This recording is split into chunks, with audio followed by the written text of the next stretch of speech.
Hello everyone.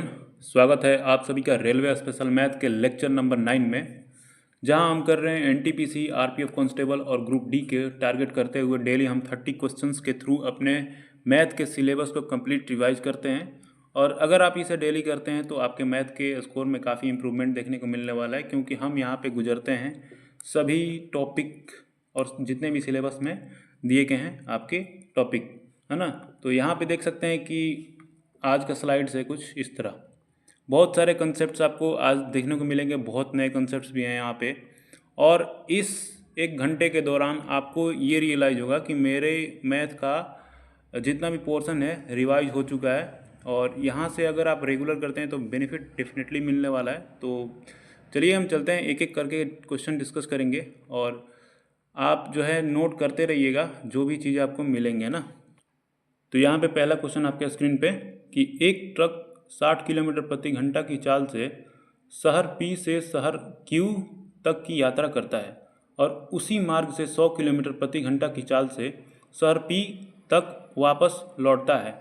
तो दी गई यात्रा में ट्रक की औसत चाल क्या है। देखिए, मैंने आपको बताया हुआ है, ये बहुत कंसेप्ट अब पुराना हो चुका है, पहले भी डिस्कस कर चुके हैं। अगर पी क्यू है ये रास्ता, अगर ये इसी पथ पे जाता है और फिर इसी पे आ जाता है, तो आपको जो है ये फॉर्मूला आपका लगता है जो है एवरेज स्पीड के लिए। एवरेज स्पीड के लिए दो फार्मूले होते हैं, लेकिन ये फार्मूला जब आपका जो है डिस्टेंस आप सेम चल रहे हैं दोनों तरफ से, या सेम डिस्टेंस ही या जा रहे हैं, या आधा दूरी बोलेगा कि इतने चाल से जा रहे हैं, फिर आगे की आधा दूरी जो है इस चाल से जा रहे हैं, तो आपका जो है यहाँ पे फॉर्मूला लगता है 2 गुणे S1 गुणे S2 बटा में S1 प्लस S2। ये वाला आपको फॉर्मूला नोट कर लेना है, और यहाँ पे हम पुट कर देंगे वैल्यू। देख सकते हैं कि S1 जो है यहाँ पे 60 है आपका, और यहाँ पे जो है 100 है, और फिर इसको जोड़ेंगे 160 हो जाएगा ना।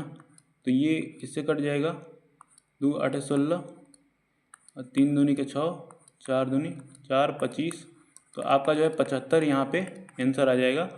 तो आप अगर फॉलो कर रहे हैं तो देखिए चीज़ें अब रिपीट होने लगी है, सभी आपको यहाँ पे एग्जाम देखने को मिल जाएंगे कि हाँ भाई यहीं पूछे जाते हैं क्वेश्चन। यदि x और y संख्या इतना के ऐसे दो अंक हैं कि यह संख्या 90 से विभाज्य है, तो x प्लस वाई का मान ज्ञात कीजिए। देखिए, आपको ये संख्या दे रखा है, और मैंने अभी अभी इससे पहले वाले क्लास में डिविजिबिलिटी आपको पढ़ा रखी है। ये अगर 90 करते हैं तो आप इसका फैक्टर क्या होगा, 9 10। तो आपको तो जैसे कि अगर हम बात करें एक्स वाई, तो अगर एक्स वाई है यहाँ पे तो 0 होगा यहाँ पे, तो क्योंकि एक तो चाहिए ना भाई। अगर 90 है यहाँ पे तो 10 से डिवाइड तभी होगा जब y के स्थान पे 0 होगा। अब आपको 9 के डिविजिबिलिटी चेक करना है। अगर आप 9 के डिविजिबिलिटी चेक करते हैं आप, तो आप देखेंगे कि 9 का डिविजिबिलिटी क्या होता है कि इसके अंकों का योग जो है 9 होना चाहिए। 2 और 5 2 7, और 7 और 0 है, ये y 0 है, और यहाँ पे 2 रखेंगे x की जगह पे, तभी तो 9 आएगा। तो x का मान हो गया 2 और y का मान हो गया 0 आपका। तो x प्लस वाई बराबर क्या हो जाएगा आपका 2 हो जाएगा। तो ये आपका आंसर हो गया। तो ये आपके लिए एच डब्ल्यू है। देख सकते हैं मैंने को प्राइम नंबर पढ़ा दिया है कि को प्राइम का HCF क्या होता है, तो आपका 1 होता है। आपको ये करना था, जो जिस पे एच डब्ल्यू लिखा रहेगा वो आपको कमेंट में आंसर उसका कर देना है ना। तो यहाँ पे देख सकते हैं कि बहुत ही अच्छा क्वेश्चन है ये, और ये आपका जो है ग्रुप डी में आया हुआ है, और इसी से कंप्लीट हम कंसेप्ट को डिस्कस करेंगे। तो पहले क्वेश्चन को देख लेते हैं कि कक्षा जो है 4 के विद्यार्थियों के एक समूह ने एक इलाके के प्रत्येक परिवार में सदस्यों की संख्या जानने के लिए 40 परिवारों का सर्वेक्षण किया, जिसके परिणाम स्वरूप जो है नीचे दी गई बारंबारता सारणी प्राप्त हुई है। इन आंकड़ों का बहुलक ज्ञात कीजिए। देखिए, बहुलक आपने एक टाइप का, आपको जो मैं 2 टाइप का करा चुका हूँ। एक होता है कि भाई किसमें एक मान के चलिए आपको डेटा दिया रहता है, उसमें जो ज़्यादा बार आता है, जो ज़्यादा बार आता है वो वाला बहुलक हो जाता है ना, ज़्यादा बार आता है। और एक मैंने पढ़ा रखा है कि मोड का फॉर्मूला जो है आपका एम्पिरिकल रिलेशन जिसे बोलते हैं, ये होता है आपका 3 मीडियन माइनस 2 मीन। ये मैंने पढ़ा दिया। अब ये जो तीसरा टाइप का जो क्वेश्चन है ये मॉडल क्लास पे है। आप देख रहे हैं कि आपका कुछ इस तरह से दे रखा है टेबल के फॉर्म में, तो इसे आज हम लोग पढ़ने वाले हैं। ये आप 2 जान चुके हैं, और आज ये क्लियर हो जाएगा और आपका हर तरीके का जो टाइप कवर हो जाएगा। तो इसका पहले हम लोग बेसिक डिस्कस कर लेते हैं। तो देख सकते हैं कि यहाँ पे आपका कुछ इस प्रकार देखने को मिल जाता है कि calculation of mode for group data, है ना। तो आपको घबराना बिल्कुल भी नहीं है, मैं हर चीज़ क्लियर कर दूंगा। आप जो क्वेश्चन मैं लेके आऊँ आप खुद कर पाएंगे उस पर। देख सकते हैं कि हम बहुलक की गणना के लिए ये सूत्र जो है आपको जो है लगाना है। तो चलिए सबसे पहले हम आपको समझा लेते हैं कि क्या होता है। देखिए मोड बराबर, जब आपको मॉडल क्लास दे रखा हो तो मोड बराबर होता है L plus F1 minus F0। बस आपको देखना है, कुछ नहीं करना है, क्या होता है F1 क्या होता है कुछ नहीं।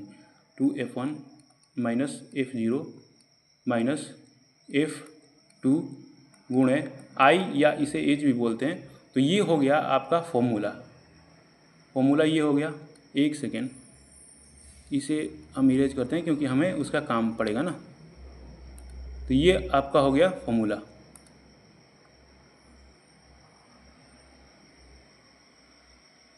तो अगर हम बात करें तो देख सकते हैं कि हर चीज़ों का बात कर लेते हैं। मोड तो आपको पता है कि क्या है, ये एल क्या है, ये एल जो होता है ये लोअर लिमिट होता है। और ये सभी चीज़ें क्या है मैं आपको बता दूँ। सबसे पहले आप इसे देखिए, ये तो सबसे पहले हम इस डेटा पे नज़र डाल लेते हैं जो कि हमें दे रखा है ना। तो दे रखा है कि the height of 50 student are find the mode, मतलब इसका मोड आपको ज्ञात करना है ना। तो यहाँ पे आप देख सकते हैं कि हमारा मोड क्या होता है। आपको पता है कि मोड हमारा वो होता है जहाँ पे ज़्यादा मात्रा में उसका फ्रीक्वेंसी हो, मतलब वो ज़्यादा बार आया हो, है ना। तो आप यहाँ पे देख सकते हैं कि ये चीज़ आपको देखना है, ये वाला चीज़ देखना है, ये नहीं देखना है आपको। ये चीज़ देखना है कि आपका मोड कहाँ पे लाई कर रहा है, कहाँ पे जो संख्याएं जो है ज़्यादा आ रही है, जो हाइट है कहाँ पे ज़्यादा स्टूडेंट का आ रहा है। हाँ, तो देख सकते हैं कि अगर आप देखें तो यहीं पे मोड जो है हमारा लाई कर रहा है, ये वाला जो है मोड हमारा लाई कर रहा है, क्योंकि ये जो इसकी फ्रीक्वेंसी है ये 14 बार आ रहा है। ये जो चीज़ है ना, ये जो मेजरमेंट है ये 14 बार आ रहा है, या 14 स्टूडेंट का जो है यहाँ पे आप देख सकते हैं। तो सबसे ज़्यादा बार ये हाइट आया हुआ है आपका, ये हाइट।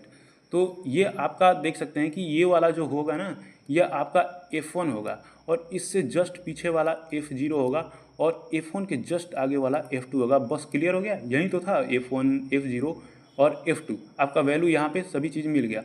और अगर हम L की बात करें तो ये L जो है, जो F1 जहाँ पे आपका मोड लाई करता है, ये आप देख रहे हैं मोड जो है आपका 14 है। तो ये आपका लोअर लिमिट होता है। ये जो आप देख रहे हैं ना, ये 130, ये लोअर वाला, और ये जो है हायर लिमिट 135 है। तो लोअर लिमिट ये L है आपका, है ना, समझ रहे हैं, L है 130। और अगर बात करें इंटरवल का तो ये क्या है, इंटरवल आप देख रहे हैं कि ये इनके बीच का अंतर है। ये जो आप क्लास में देख रहे हैं, ये इसे क्लास बोलते हैं। तो इनमें कितने कितने का अंतर है, 5-5 का अंतर है। देख सकते हैं सभी में 5-5 का अंतर है। तो ये हो जाता है आपका आई। तो आप सभी चीज़ें जान गए कि क्या चीज़ें होती है। तो चलिए हम इसे थोड़ा सा इरेज करते हैं और चीज़ों को और आसान बनाते हैं ना। तो मैंने क्या बताया अभी आपको कि ये जो आप देख रहे हैं जहाँ पे मोड लाई करता है हमारा F1 होता है, और इससे पीछे वाला F0 होता है, और F1 के आगे वाला F2 होता है। इसका मतलब कि F1 का वैल्यू जो है 14 हो जाएगा यहाँ पे, और F0 का वैल्यू 7 हो जाएगा, और F2 का वैल्यू जो है 10 हो जाएगा। और हमने बात की कि L क्या होता है, ये लोअर लिमिट हो जाता है जो कि 130 है। और इंटरवल क्या होता है, ये जो आप देख रहे हैं अंतर हो जाता है। तो ये आपका बेसिकली है। आप यहाँ पे इसे सॉल्व कीजिए और इसे आंसर निकालिए, है ना। तो इसे अगर हम सॉल्व करते हैं तो L का वैल्यू क्या हो जाएगा, मैंने ये बताया कि जहाँ पे मोड लाई करता है उसका आपको लोअर लिमिट लेना है। तो ये यहाँ पे 130 हो जाएगा। अगर हम बात करें F1 क्या है तो 14 है हमारा, और 14 है। और अगर हम बात करें F0 क्या है तो आप देख सकते हैं कि 7 है। अगर हम यहाँ पे 2F1 मतलब क्या है, 2 और F1 14 है F1, यानी कि 28 हो जाएगा। अगर हम बात करें तो F0 तो 7 हो जाएगा। अगर हम बात करें F2 की तो यहाँ पे ये 10 हो जाएगा, और I यहाँ पे है तो I का वैल्यू जो है 5 हो जाएगा। तो आपको बस इसे सोल्व कर देना, आपका आंसर आपके कदमों में आ जाएगा, 7 हो जाएगा। और अगर इसे हम करते हैं तो 10 17 11 गुणे 5 तो 130 प्लस 35 11, तो 11 तिया 33 2 20 यानी 1, यानी आप देख सकते हैं कि 133.1 समथिंग समथिंग आएगा। तो ये आपका जो है यहाँ पे निकल के आ गया, जो कि बोल रहा था कि फाइंड द मोड। तो बस बेसिक सा चीज़ है कि आपको ये फॉर्मूला बिल्कुल याद होना चाहिए, और मैं इसको रटवा देता हूँ आपको अभी कि कैसे आपको याद करना है। देखिए मोड बराबर आपको लिखना है, जब भी आपको ऐसे क्लास वाले वैल्यू आ जाएँ और बोले कि मोड निकाले इसे, देखिए आपको सिंपल सी चीज़ है कि मोड बराबर लिखना है और एल प्लस, अब इसे क्या करना है, देखिए आपको F1 माइनस F0 ये तो याद होना चाहिए ना, F1 माइनस F0। अब बटा में यही जो है F1 F0 देख सकते हैं कि बिल्कुल सीक्वेंस में है, बस 2F1 कर लेना है और सभी चीज़ें जो चल रही है ना वो माइनस में ही चलेगी। अब बाकी यहाँ पे F2 एक्स्ट्रा है और गुणे आई, आप इसे 2 4 5 6 बार लिख लीजिए, बस याद हो जाएगा। तो चलिए हम चलते हैं और जो है हम करते हैं यहाँ पे ये वाला क्वेश्चन है ना, तो इसे पहले हम क्लियर कर देते हैं। तो यहाँ पे अगर हम बात करें इसके बारे में तो देख सकते हैं कि हमने अभी जो फॉर्मूला बताया कि मोड बराबर, यहाँ पे फिर से मैं लिख देता हूँ ताकि आपको याद हो जाए, F1 minus F0 to F1 minus F0 minus F2 गुणे आई, ये आपका फॉर्मूला मैंने अभी बताया आपको। तो आपको मैंने बताया कि मोड कहाँ पे लाई करेगा, मोड वहाँ पे लाई करेगा आपका जहाँ पे ज़्यादा फ्रीक्वेंसी हो, मतलब ज़्यादा बड़ा हो। ये देख सकते हैं 12 यहाँ पे है, 12 क्या है आपका, 12 आपका जो है F1 है, और अगर आप इससे पीछे जाते हैं यानी पीछे क्या है, यही तो है, ये आपका F0 है, अगर इससे आप आगे जाते हैं तो ये F2 हो गया। और आपका इंटरवल क्या हो जाएगा, आपका इंटरवल जो देख रहे हैं कि दो दो का अंतर है, ये अंतर ही आपका इंटरवल हो जाता है। अगर हम बात करें लोअर लिमिट की तो लोअर लिमिट आपका 6 हो जाएगा, लोअर लिमिट 6 हो जाएगा। तो आपकी सभी वैल्यू मिल चुकी है, लोअर लिमिट यहाँ पे 6 है।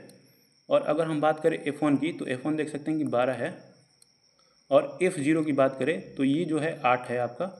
और अगर हम 2F1 की बात करें तो देख सकते हैं कि F1 जो है 12 है यानी 24 हो जाएगा, और यहाँ पे F0 की बात करें तो 8 है, और F2 की बात करें तो 6 है, और I की बात करें तो यहाँ पे 2 हो जाएगा।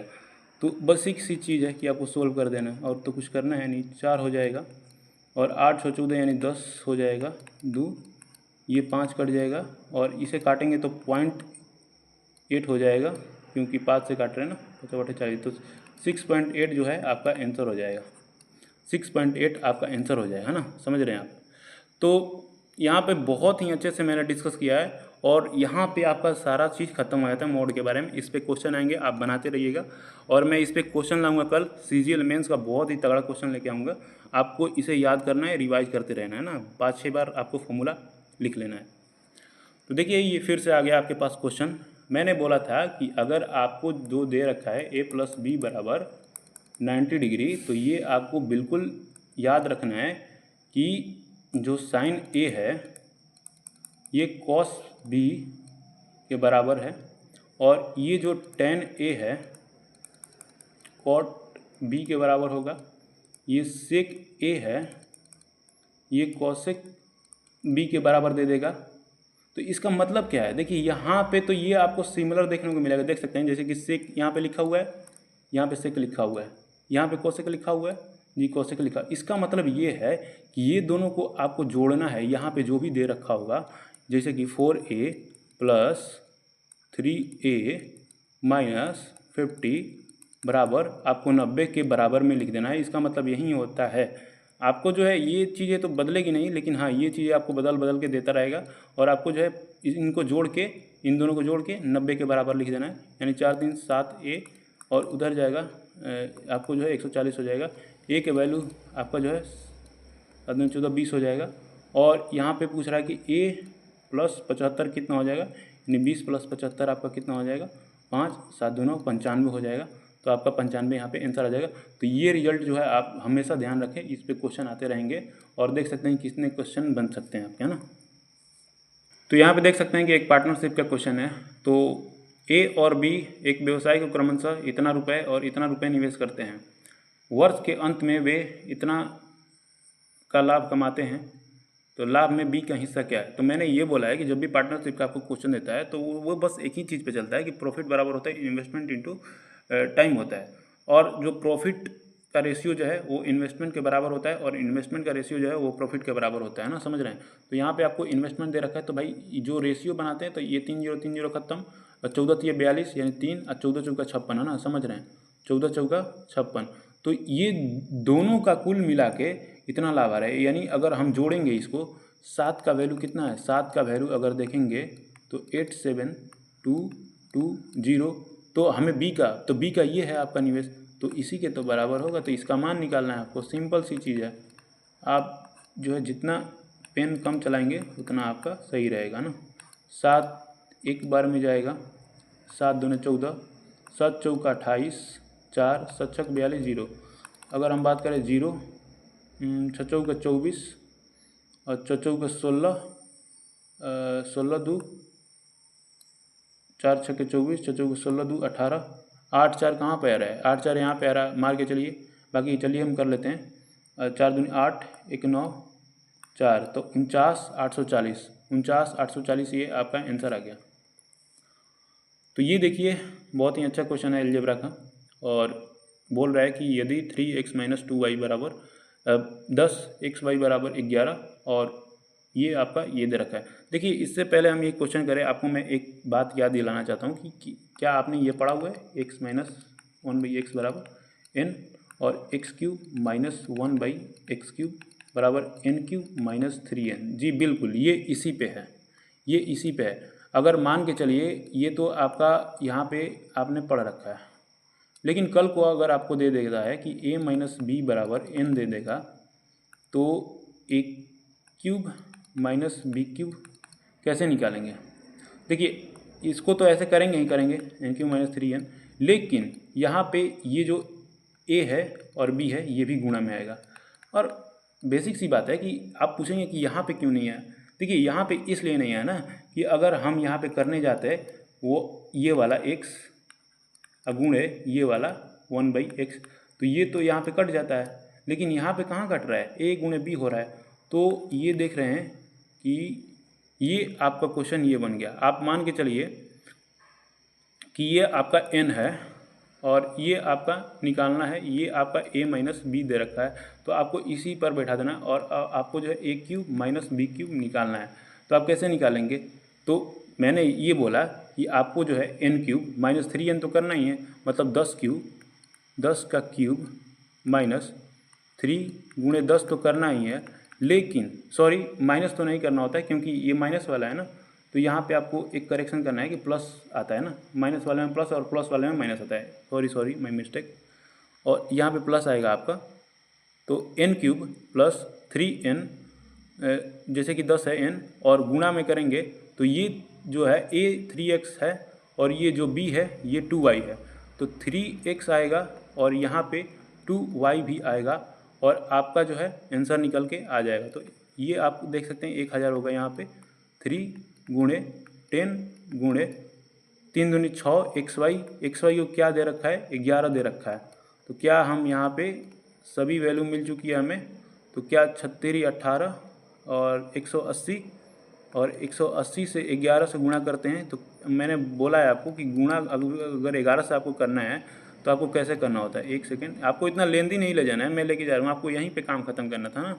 तो आपको जब भी 11 से गुणा करना होता है तो ये देख रहे हैं, ये 0 को पहले लिख लीजिए इकाई स्थान वाले को, और फिर 0 को इसमें जोड़िए 8, और फिर 8 1 9, और फिर ये वाला एज इट इज लिख दीजिए ना।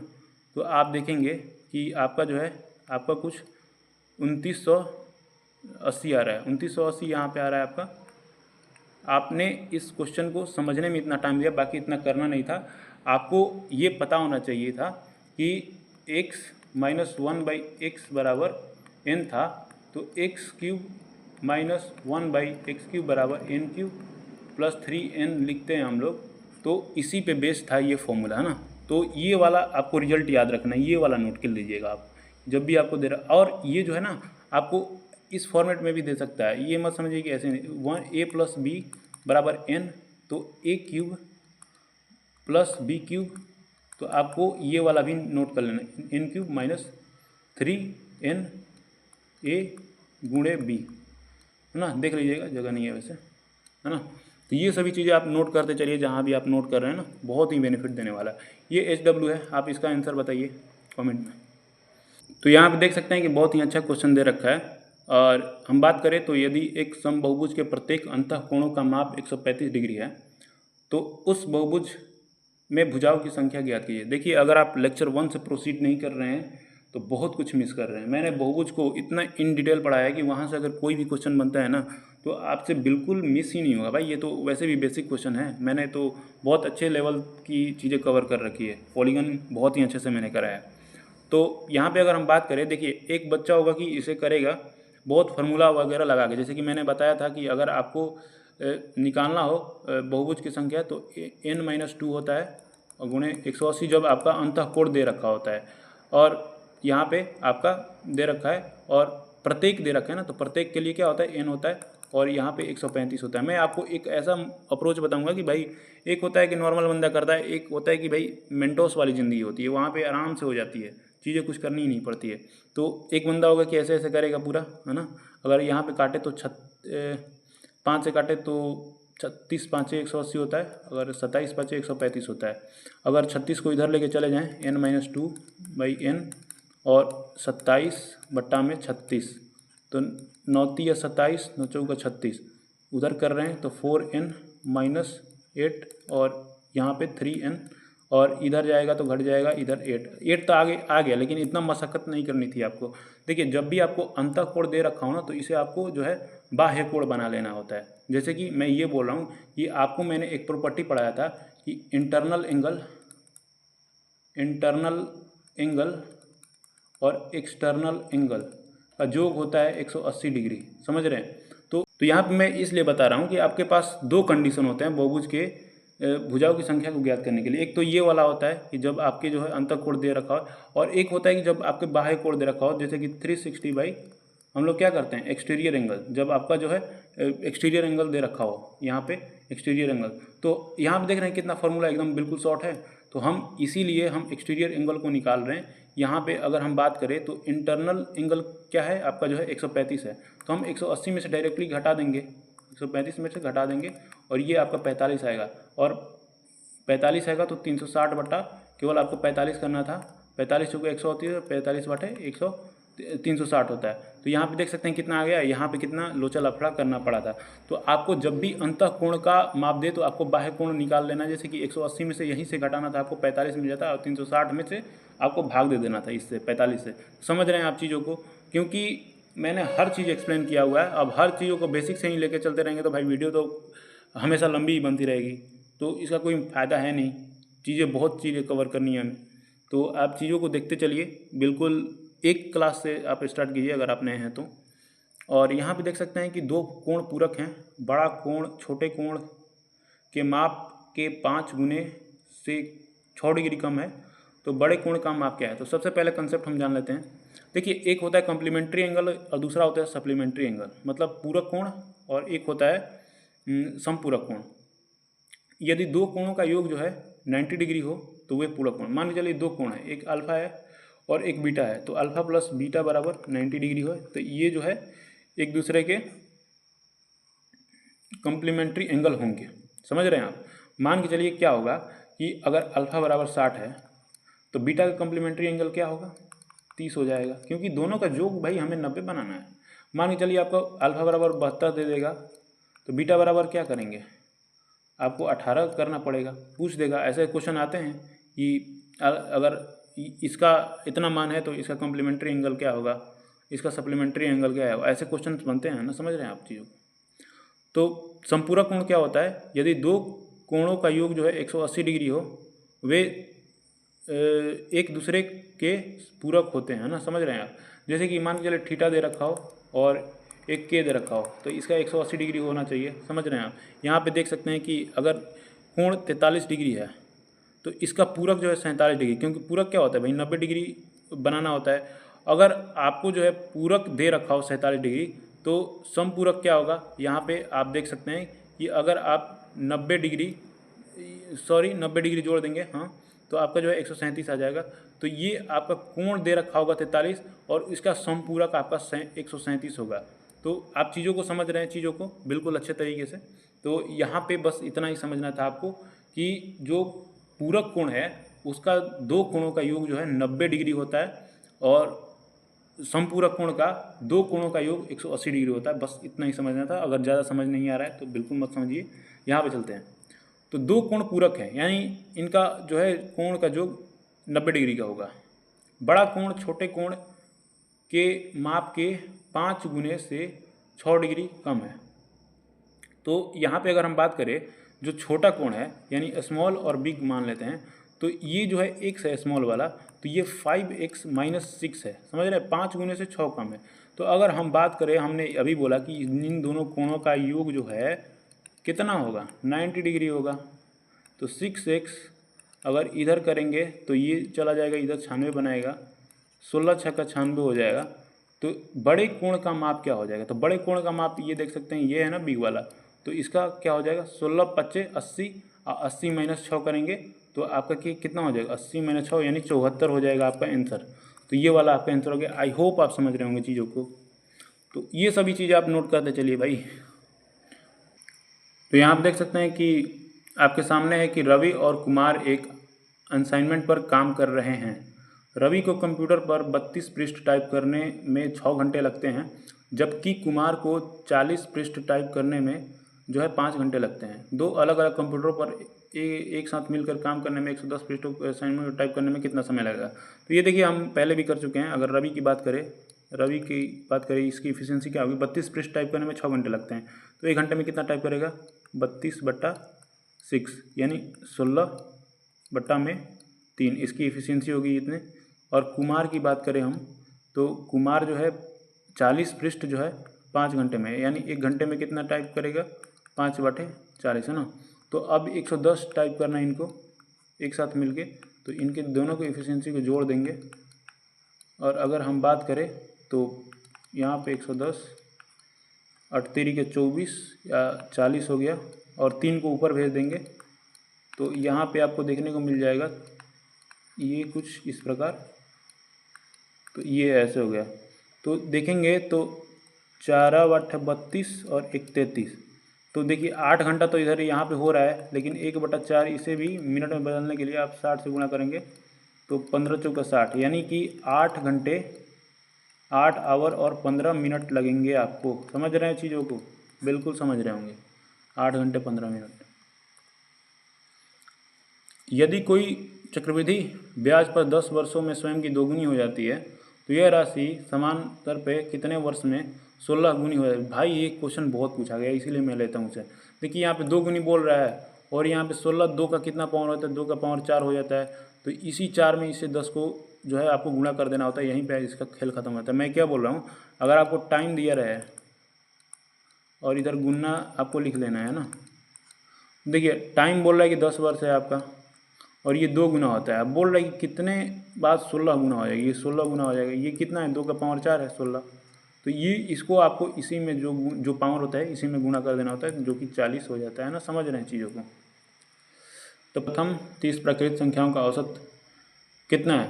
देखिए ये बोल रहा है कि प्रथम प्राकृतिक संख्या, यानी संख्याएं जो 1 से स्टार्ट होंगी, 1 2 3 ऐसे करते करते 30 के पास जाएगी। तो देखिए जब भी आपकी संख्याएं जो है एक जो है समान इक्वल गैप पे चल रही है, जैसे कि 1 2 3 ऐसे एक एक का गैप है ना सभी में, यानी कि ये संख्याएं एपी में। और जब भी एपी के एवरेज देता है तो आपको जो है एवरेज बराबर हो जाता है। जब भी एपी में हो अर्थमेटिक प्रोग्रेशन में एपी में हो संख्याएं, तो आपका जो है एवरेज हो जाता है फर्स्ट टर्म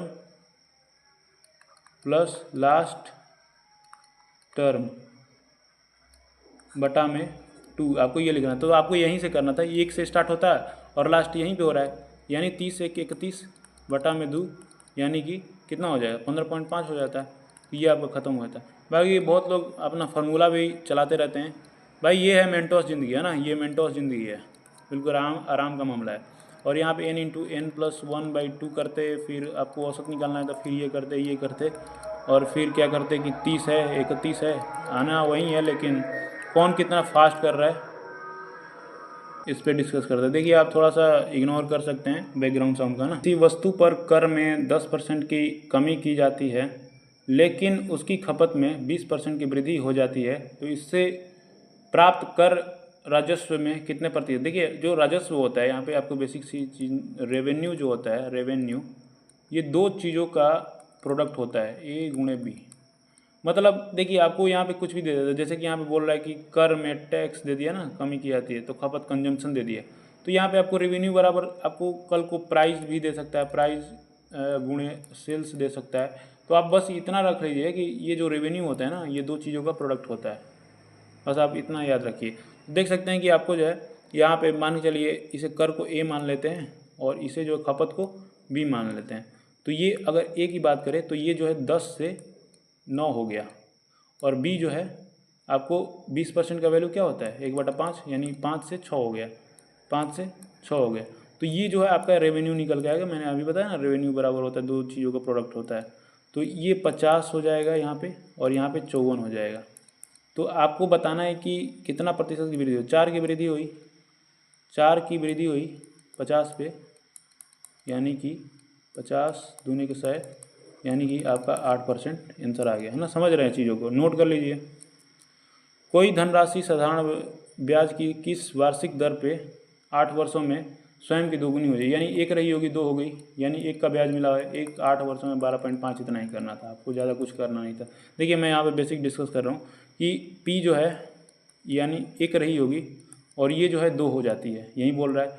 ये एसआई जो यहाँ पे 1 मिल रहा है, ये जो है आपका एसआई है, और ये 1 का ब्याज मिल रहा है 8 वर्षों में मिल रहा है। आपको 1 वर्षों में निकालना होता है तो समय से भाग देते हैं जितना दे दिया रहता है, और आपको जो है 100 कर देना है परसेंटेज के लिए। तो इसका आपको बेसिक सा पता ही होगा कि इतना ही होता है। आप इन सभी चीज़ों को 1/8 यानी 1 आपको जो है एटलीस्ट याद नहीं रखना है भाई, 1/20 तक है ना। समझ रहे हैं चीज़ों को। तो यहाँ पे बेलन का आयतन, तो क्या हम फंडा लगा लें अपना 11 वाला, 9×5 = 14, ये नहीं हो रहा है, 8 ये भी नहीं हो रहा है, 7×5 = 12 ये भी नहीं हो रहा है, 8×5 = 13 ये हो रहा है ना। बाकी करते रहिए। अगर बेलन का हम आयतन की बात करें तो πr² होता है, तो πr² होता है तो 22/7 r²। व्यास दे रखा है ना, तो यहाँ पे व्यास दे रखा है, तो यानी 5×5 हो जाएगा r, और यहाँ पे जो है 10.5 हो जाता है, तो 7 15 7 105 होता है ना, इतना हो जाएगा। और 25 हो जाएगा, 25 दूनी 50, और 25 दूनी 50, 55 हो जाएगा, और यहाँ पे 15 हो जाएगा। देखिए ये जो है 0 कट जाएगा, 0 से दशमलव कट गया ना, क्योंकि यहाँ पे गुणा करेंगे तो ये 15 ही आ जाएगा जो। तो 15×5 = 75, 15×5 = 75, 75 7 82, 825 आ गया यहाँ पे, देख सकते हैं। बाकी चीज़ों को वैसे ही कीजिए जैसे मैं करता हूँ ना, कि मल्टीपल चेक कर लिया, कभी कुछ कर लिया। देखिए जब भी आपका ऐसा क्वेश्चन आ जाए, और ये देख सकते हैं कि आया हुआ है, और एसएससी में भी आ चुका है कई बार, सीजीएल और भी बहुत सारे एग्जाम में ऐसे क्वेश्चंस।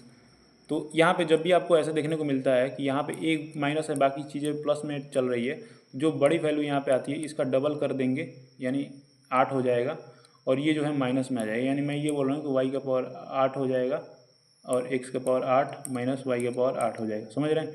तो ये हो जाएगा आपका आंसर। तो ऐसा इसलिए हो रहा है, आप समझ रहे हैं, क्योंकि ये जो ऐसे करेंगे आप, तो आपको मैंने अभी बताया था कुछ दिन पहले कि a माइनस बी जो होता है a² माइनस b² बनाता है, या a² माइनस b² का फॉर्मूला होता है a+b a माइनस बी। तो देख सकते हैं x माइनस वाई है, और ये आप देख रहे हैं, तो इसे क्या लिखेंगे आप, x² माइनस y² लिखेंगे, और फिर से x² प्लस y² आ गया, और तो फिर से आप इसे क्या लिखेंगे, इसका गुणा हो जाएगा इसमें, और इसका गुणा हो जाएगा। तो ऐसे ही आपका चलता रहेगा, x का पावर 4 माइनस y का पावर 4। तो फिर ये वाला आप उतारेंगे यहाँ पे, x का पावर 4 प्लस y का पावर 4। तो ये अगर आप करेंगे तो x का पावर 8 हो जाएगा माइनस y का पावर 8। तो मैंने इसीलिए बोला कि भाई आप डायरेक्ट अप्रोच कीजिए ना। अगर आपको एक जगह पे आपको x माइनस वाई दे दिया है ना, और सभी चीज़ें टर्म जो है प्लस में चल रही है ना, तो आपको क्या करना है, जो बड़ा वाला है उसका डबल करके माइनस में चीज़ों को रखनी है। ये नहीं होगा, ये सभी चीज़ें नहीं होगी। समझ रहे हैं चीज़ों को? बहुत अच्छे तरीके से समझ रहे हैं, बहुत अच्छे लड़के हैं। तो यहाँ पे दे रखा है कि दो संख्याओं का औसत जो है m है। यदि एक संख्या n है तो दूसरी संख्या क्या हो जाएगी। तो दो संख्याओं का औसत आपको दे रखा है कि m है। देखिए दो संख्याओं का औसत m है, तो इसका योग क्या हो जाएगा, 2m है ना। तो एक संख्या जो है आपको n दे रखा है, तो दूसरी संख्या क्या हो जाएगी, तो n है। तो दूसरी संख्या देखिए आपको ये जो घटा देंगे, दो संख्या है ना भाई, दो संख्याएं हैं, और उसका औसत दे रखा है आपको, m दे रखा है। तो आपने दो संख्याओं का योग निकाल दिया। यहाँ पर 2m जो है दो संख्याओं का योग निकाल दिया, इसे भूल जाइए। और दो संख्या, आपके पास एक संख्या है तो क्या आप इसे घटाएंगे तो दूसरी संख्या निकल जाएगा, यानी 2m - n आपका हो जाएगा यहाँ पे आंसर। तो एक परीक्षार्थी को परीक्षा उत्तीर्ण करने के लिए 55% अंक प्राप्त करना अनिवार्य है। यदि उसे 120 अंक प्राप्त होता है तो वह जो है 78 अंकों से अनुत्तीर्ण हो जाता है। तो परीक्षा के कुल अंक कितने हैं? देखिए बोल रहा है कि 55% जो है अनिवार्य है प्राप्त करने के लिए, 120 अंक प्राप्त करता है और जो है इतने अंकों से अनुत्तीर्ण हो जाता है। देखिए इसने तो इतना अंक प्राप्त कर लिया 120, ठीक है, 120 तो प्राप्त कर लिया, लेकिन जो है इतना से अनुत्तीर्ण हो गए, इसलिए ये इतना नहीं प्राप्त कर पाया, 55% नहीं प्राप्त कर पाया। तो इसे हम क्या करते हैं कि भाई इसे उत्तीर्ण कर देते हैं, और अगर उत्तीर्ण हो जाता है तो इसके पास जो है 55% आपके हो जाते हैं, 55%। तो परीक्षा के कुल अंक कितने थे? तो परीक्षा के अंक जो है 100% होते हैं, तो 100% लिख लेते हैं और इसको इधर भेज देते हैं। जैसे कि ये 55% का वैल्यू था आपका, तो 8 हो जाएगा और 7 दूनी 9 हो जाएगा और 1 98 हो जाएगा। तो ये आप समझ रहे हैं, तो ये 55 नीचे आ जाएगा और 100 इधर चला जाएगा। तो 20 पाँचे 11 पाँचे 11 से 18 बार में जाएगा, ये 18 दूनी 36, 360 आ जाएगा आपका आंसर। तो यहाँ पे बोल रहा है कि A, B और C किसी कार्य को क्रमशः 40, 60 और 80 दिनों में पूरा करते हैं। तीनों ने मिलकर कार्य शुरू किया, परंतु A ने कार्य समाप्त होने से 11 दिन पहले और B ने कार्य समाप्त होने से 8 दिन पहले कार्य छोड़ दिया, तो पूरे कार्य के पूर्ण होने के कितने दिन लगेंगे? देखिए आपको बेसिक सा क्वेश्चन है कि A, B, C 40, 60, 80 इसका टोटल वर्क निकालेंगे, इसका एलसीएम होगा। अगर हम बात करें तो इसका 240 हो जाएगा और 6 हो जाएगा, 4 हो जाएगा, 3 हो जाएगा। तो अब आपको ये देखना है कि कौन कौन लोग गद्दारी कर रहे हैं, मतलब कौन कौन लोग पहले छोड़ के जा रहे हैं। जो पहले छोड़ के जा रहा है उसका जो जितना दिन पहले छोड़ के गया है उस दिन को लेना है और उसके इफ़िशियंसी से गुणा करना है आपको, और फिर जो है इसी वर्क में जोड़ देना है। क्योंकि ये लोग गद्दारी कर रहे हैं, पहले भाग रहे हैं, तो इनको पहले नहीं भागने देना। परंतु जो है ए ने कार्य समाप्त होने से 11 दिन पहले, 11 है यानी कि 11 छक्का 66, यहाँ पे आपको 66 कर लेना है। और कौन जा रहा है? बी ने कार्य समाप्त 8 दिन पहले, 8 दिन पहले बी भाई साहब गद्दारी कर भाई, 8 चौका 32 मीम देखा होगा ना। और ये आपका बन गया आप टोटल वर्क। अब इस टोटल वर्क को जो है सभी लोग एक साथ करेंगे तो आपका जो है कार्य टोटल निकल के आ जाएगा कितने दिनों में पूरा हुआ। 6 2 8,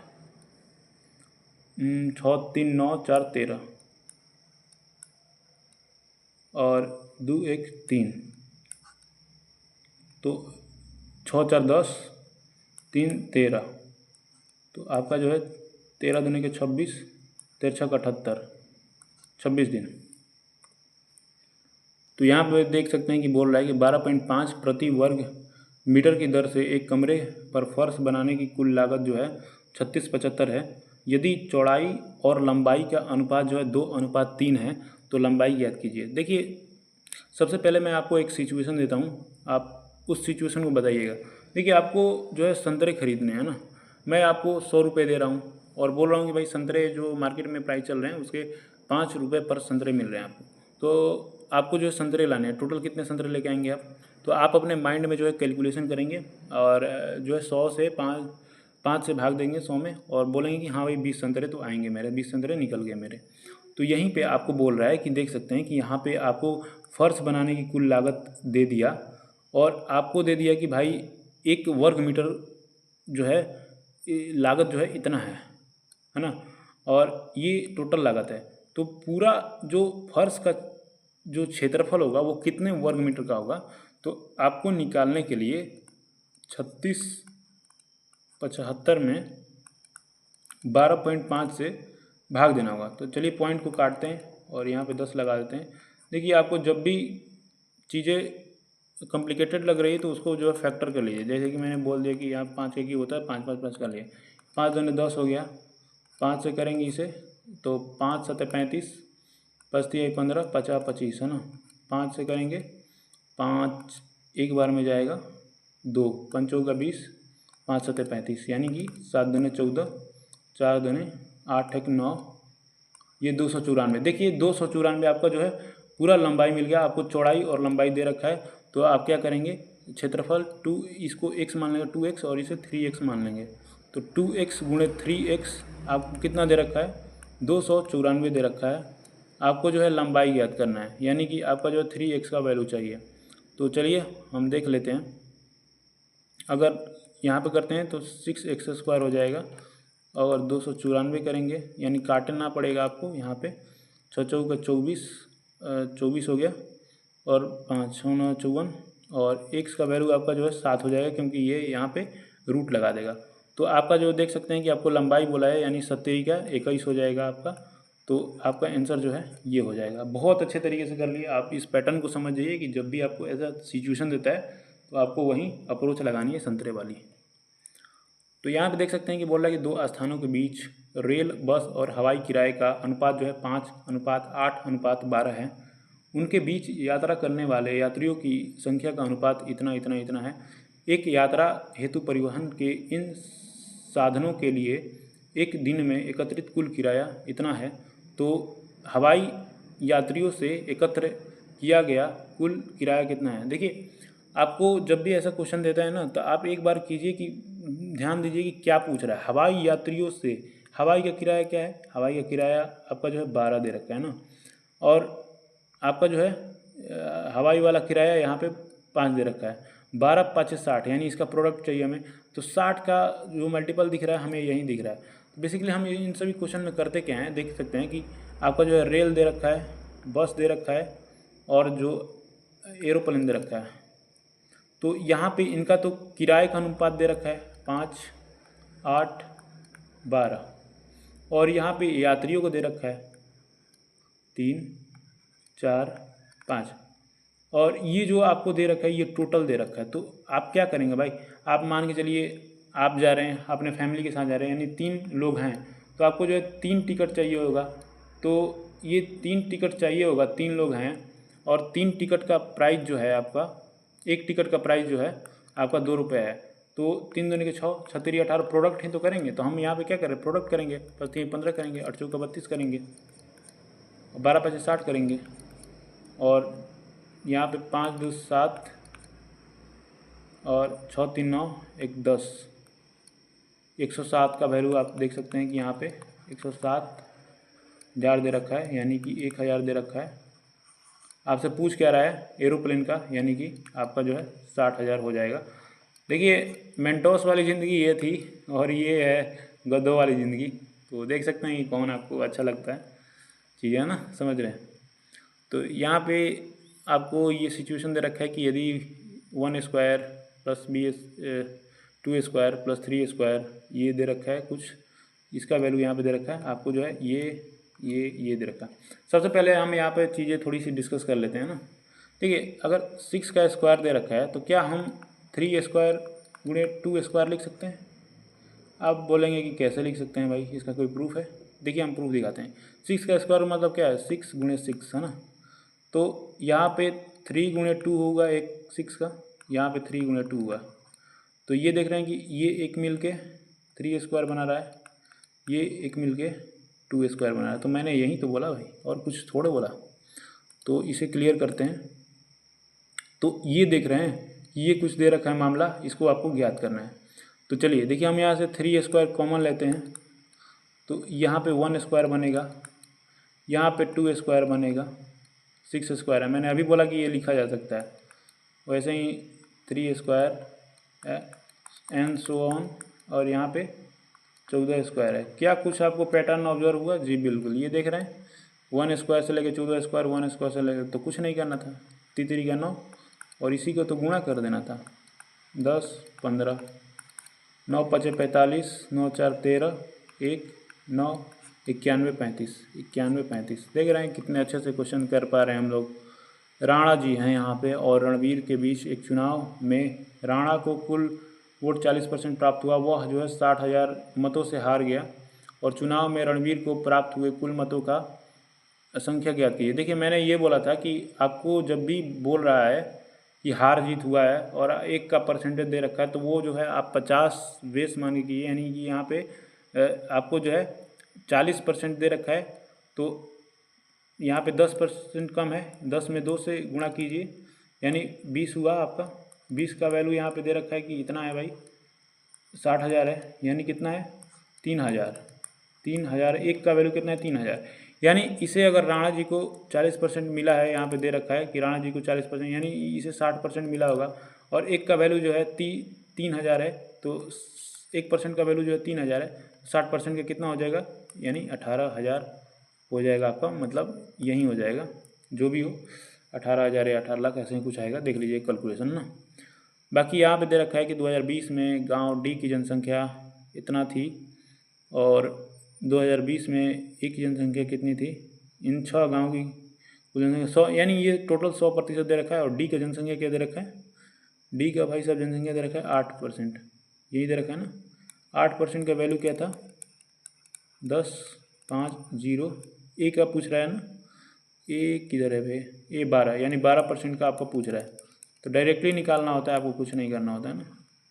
ऐसे क्वेश्चन को आप डायरेक्टली डील कीजिए, यानी 3 चौका 12, 2 चौका और 2 पाँचे 10, एक जीरो कटा दिए, 5 15, 105 से 15 से गुणा कर दीजिए, 15 पचे 75, 7 और 15, 15 75 कहाँ पे आ रहा है, 15 75 यहाँ पे आ रहा है। देखिए चीज़ों को थोड़ा सा सिंपल रखा कीजिए, ये नहीं कि हर चीज़ कैलकुलेशन ही घुसा रहा है। मैं देखा कि यहाँ पे बहुत जीरो वगैरह चीज़ इग्नोर कर दी, क्यों कर दी, क्योंकि मुझे उससे मतलब ही नहीं था। देख रहे हैं कि ऑप्शन बिल्कुल जो है अलग अलग दिए गए हैं, तो ज़रूरी नहीं होता है कि हर चीज़ों को वैल्यू देंगे, तो आपके पास टाइम इसीलिए नहीं बच पाता है। एक दुकानदार 1 किलोग्राम वजन के साथ जो है 940 ग्राम वजन का उपयोग करता है, वह 4% लाभ पर बेचता है, वास्तविक लाभ प्रतिशत कितना होगा।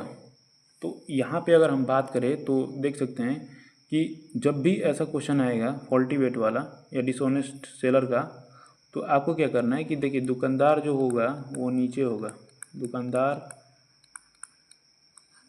नीचे और ग्राहक जो है ऊपर।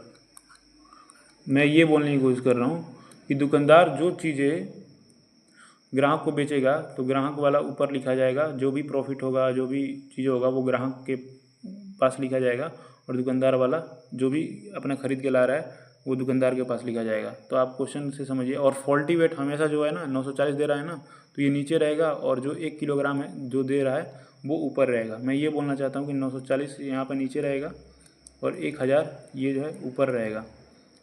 तो यहाँ पे 4% लाभ, यानी कि 100 का ला रहा होगा, वो ग्राहक को 104 का बेच रहा होगा। बस 0 से 0 काट देना है आपको, 0 से 0 काट देना। और यहाँ पे 52 दूनी 104 होते हैं ना, 47 दूनी 7 दूनी 14 4 दूनी 8, तो 52/47 आ रहा है। तो आप देख सकते हैं कि कितना आपको जो है हो रहा है लाभ, तो 5 हो रहा है, यानी कितना पे हो रहा है 5, 47 पे हो रहा है। 100 पे कितना हो जाएगा, तो आप देख सकते हैं कि इसे आपको निकालना ही पड़ेगा, यहाँ पे कोई चारा है नहीं। ऑप्शन भी सिमिलर है, तो 500 में 47 का भाग लगाइए, एक बार में जाएगा। और अगर हम बात करें 30, तो यहाँ पे 0 पॉइंट, तो यहाँ पे 0 आ जाएगा,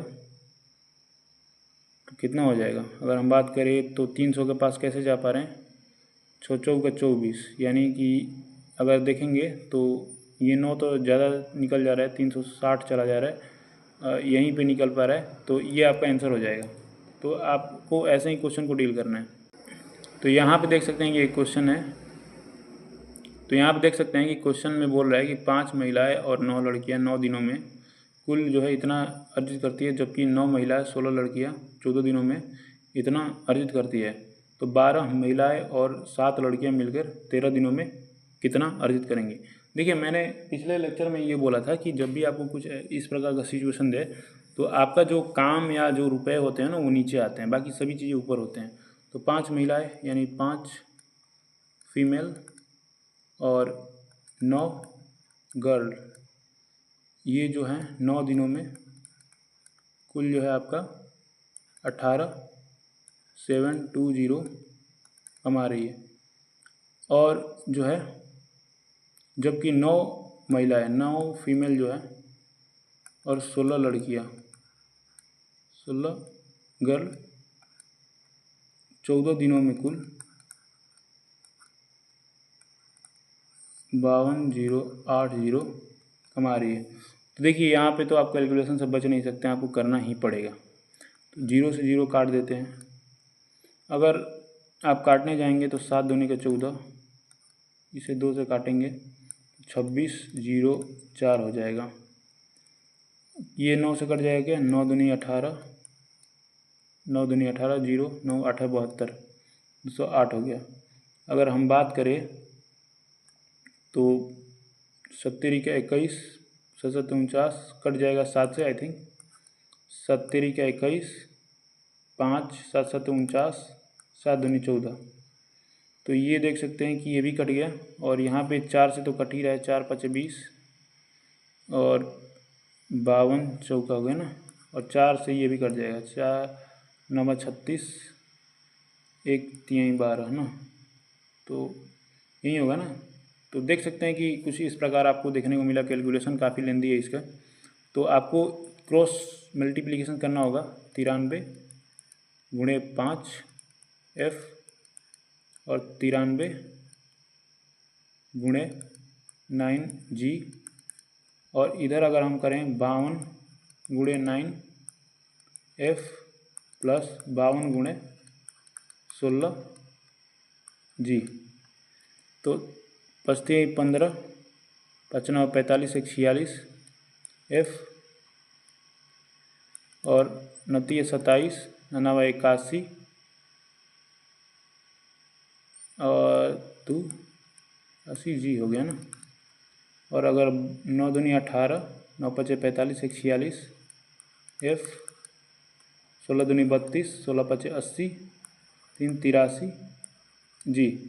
तो आपको जो है जी वाले को एक साइड कर लेना है, और इसको देख सकते हैं जी वाले इधर आएंगे तो 5G हो जाएगा, 5G, और ये जाएगा तो ये 3F हो जाएगा। तो देख सकते हैं कि G/F का अगर आप निकालेंगे तो G का आपको मान आ जाएगा 3 और F का मान आ जाएगा आपका 5। तो गर्ल और फीमेल का रेशियो आपका ये आ गया। देख सकते हैं कि जगह भी हमारे पास ख़त्म हो चुकी है। तो आपको जो है यहाँ पे पुट कर लेना है, किसी एक में पुट कर सकते हैं। तो यहाँ पे मैं यहाँ पे इसमें पुट कर लेता हूँ 5, F का वैल्यू कितना आया, 5 आया ना, और 9 G का वैल्यू कितना आया, 3 आया, और ये था 9 था, ये ऐसे था ना, और ये कुछ इस प्रकार देखने को मिला था आपको 18 7 2 0।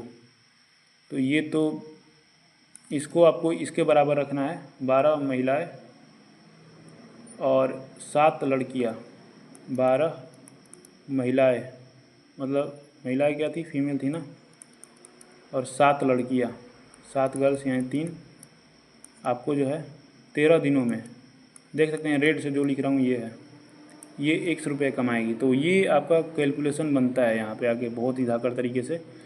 तो अगर आप इसे करते हैं तो 9 दूनी का 18, 9 8 72 0 है ना। तो आपको जो है करना पड़ेगा कैलकुलेशन भाई। आप देख सकते हैं क्या ही है, आप करेंगे तो आपको कुछ मिल ही जाएगा आंसर। बाकी आप करके देखिएगा, ये क्वेश्चन काफ़ी लेंदी है, और बाकी आप इसे करके देखिएगा, ये कैलकुलेशन आपको करना पड़ेगा कुछ, है ना। बाकी ये आपके लिए मैं छोड़ रहा हूँ। आपका जो है एक्स का मान निकल जाएगा तो आपका जो है आंसर आ जाएगा। और मुझे आंसर इसका पता नहीं है एक्चुअल है क्या, देखिए आप निकाल के देखेंगे तो आपका जो है आंसर आ जाएगा। एक इलेक्ट्रॉनिक स्टोर का मालिक जो है प्रत्येक वस्तु पर 20% और 25% की 2 क्रमिक छूट देता है। स्टोर पर एक रिवार्ड पॉइंट योजना है जो ग्राहक को स्टोर से पिछली खरीदारी पर ग्राहक के खाते में जमा किए गए प्रत्येक एक रिवार्ड पॉइंट पर 0.1 कि निःशुल्क खरीदारी करने में सक्षम बनाती है। एक ग्राहक एक लैपटॉप खरीदने का फैसला करता है जिसका अंकित मूल्य जो है 72,000 है, तो इसके खाते में इतने रिवार्ड पॉइंट हैं, तो इसका कुल विक्रय मूल्य कितना होगा। देखिए काफ़ी तगड़ा क्वेश्चन है, दिखने में लग रहा है लेकिन है नहीं, है ना। देखिए ये बोल रहा है कि रिवार्ड पॉइंट निःशुल्क खरीदने पर इतना सक्षम बनाती है, प्रत्येक एक रिवार्ड पॉइंट खरीदने पर इतना निःशुल्क मिलता है इसे, है ना, इतना का छूट मिलता है इसे। तो रिवार्ड पॉइंट कितना है, इतना है।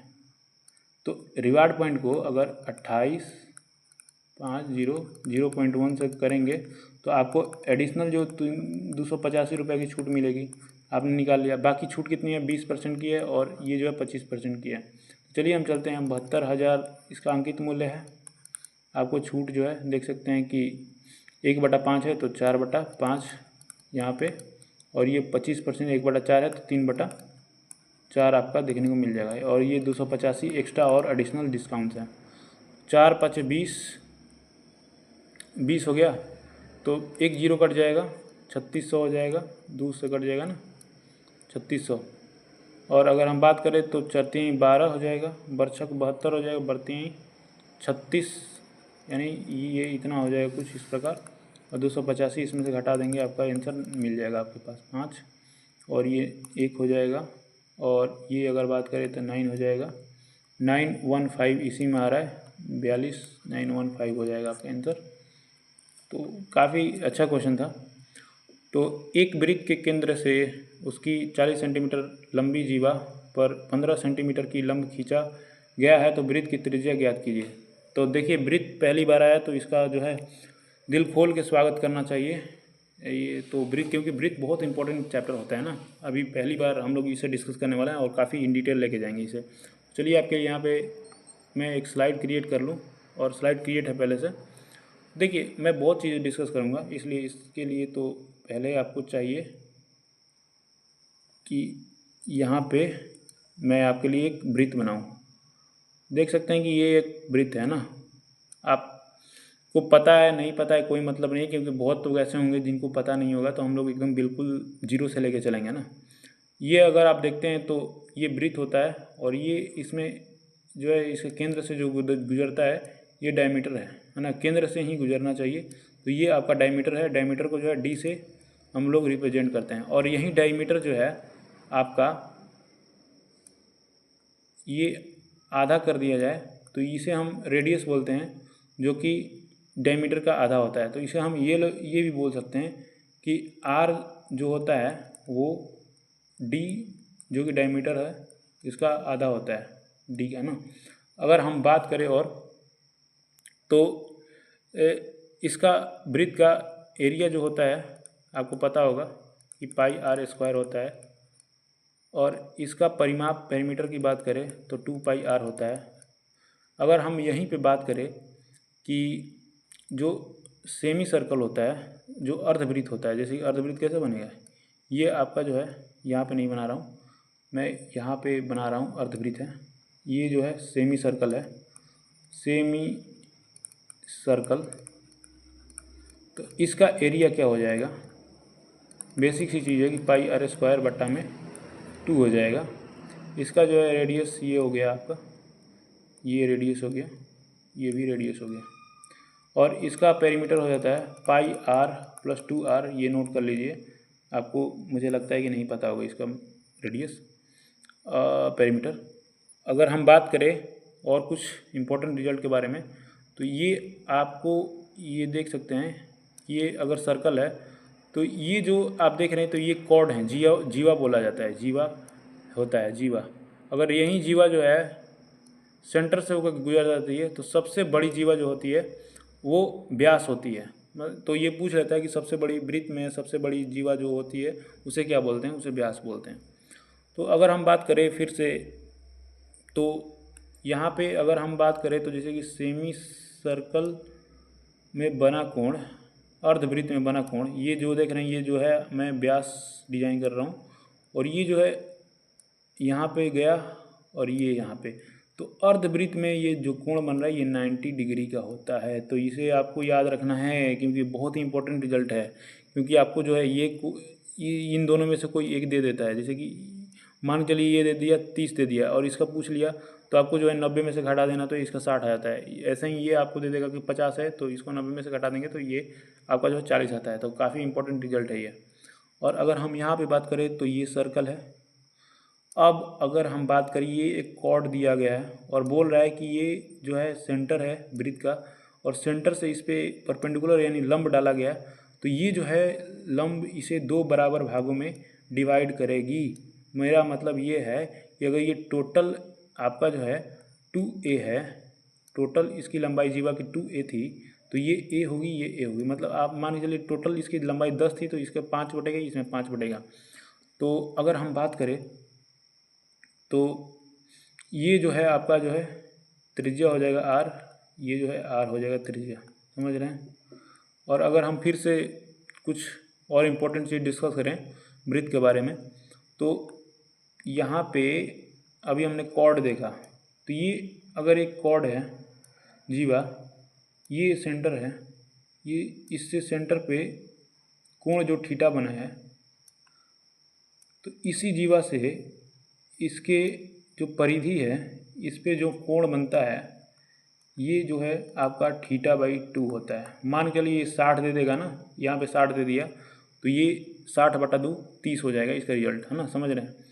अगर और कुछ हम डिटेल में जाएं तो ये जो आप देख रहे हैं जीवा, ये जीवा द्वारा परिधि पे कहीं भी कोण बनाया जाएगा वो बराबर ही होना है। मान के लिए ये थीटा है, अब ये जो है यहाँ पे बनाया जा रहा है तो ये भी थीटा ही होगा।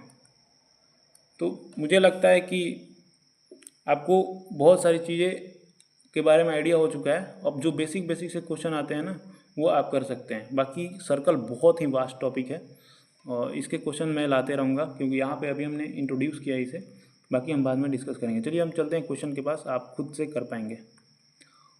तो देखिए यहाँ पे ये क्वेश्चन है और बोल रहा है कि वृत्त एक है आपका और बोल रहा है कि वृत्त के केंद्र से 40 सेंटीमीटर लंबी जीवा, इस ये देख रहे हैं कि जीवा दे दिया आपका जो कि 40 सेंटीमीटर है और ये केंद्र से जो है 15 सेंटीमीटर की जो है एक लंब डाला गया।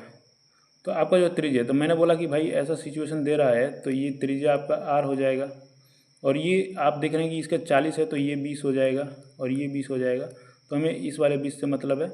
और ये आप देख सकते हैं कि जब भी ऐसा सिचुएशन आता है तो मोस्ट ऑफ द केस में आपका ट्रिपलेट बनता है। देख सकते हैं कि 3 × 5 = 15, 4 × 5 = 20, यहाँ 5 का बनेगा यानी 25।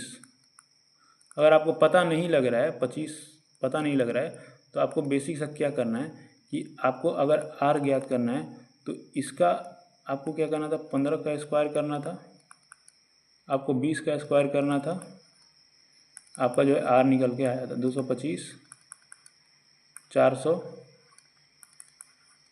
5, 2, 625, 25 आ गया ना। बाकी आप ट्रिपलेट याद रखिए, जितना याद रख सकते हैं वो बहुत ही बेनिफिशियल होगा आपके लिए। तो ये आपके लिए क्वेश्चन है, आप करके इसका कमेंट में आंसर ज़रूर दीजिएगा क्योंकि सिमिलर टाइप का क्वेश्चन है। आप इसमें जो है करेंगे तो आपका प्रैक्टिस होगा। बाकी ये सभी चीज़ें आप थोड़ा सा नोट करते रहिए। और ये आपके लिए क्वेश्चन है, मैंने ये बोला कि जब भी आपका जो है दी गई आकृति जो है जी केंद्र है और इसका जो है पॉज करके इसको भी आप खुद से करने की कोशिश कीजिए। बाकी मैं यहाँ पे सॉल्यूशन बता देता हूँ। तो यहाँ पे AGB 132 डिग्री दे रखा है तो ACB का मान क्या होता है, डायरेक्टली आपको जो है यहाँ पे इसका 2 कर देना है क्योंकि मैं बोल रहा हूँ कि ये जो जीवा है ये केंद्र पे कोण बना रही है 132 डिग्री। तो ये जो है आपका परिधि पे कोण क्या बनाएगी 132/2। तो समझ रहे हैं। तो यहाँ पे जो है आपका जो है 66 हो जाएगा, तो 66 डिग्री। तो देखिए बहुत ही अच्छा और बहुत ही लंबा सेशन था ये और आई होप कि आपको मज़ा आया होगा। और अगर आपको अच्छा लगे तो वीडियो को लाइक कीजिए और कमेंट में आपको अगर कोई डाउट बचता है तो वो कर दीजिए और जो भी मैंने पूछ रखा है उसका भी आंसर कीजिएगा। और आप बताते भी रहिए कैसा लगता है आपको, सेशन अच्छा लगता है या कुछ और इंक्लूड किया जाए, कैसे और अच्छा बनाया जा सकता है। आप बताएंगे तो मुझे बहुत अच्छा लगेगा कि हाँ और इसमें कुछ एक्स्ट्रा ऐड किया जा सकता है। तो चलिए मिलते हैं नेक्स्ट वीडियो में, तब तक के लिए बाय एंड टेक केयर।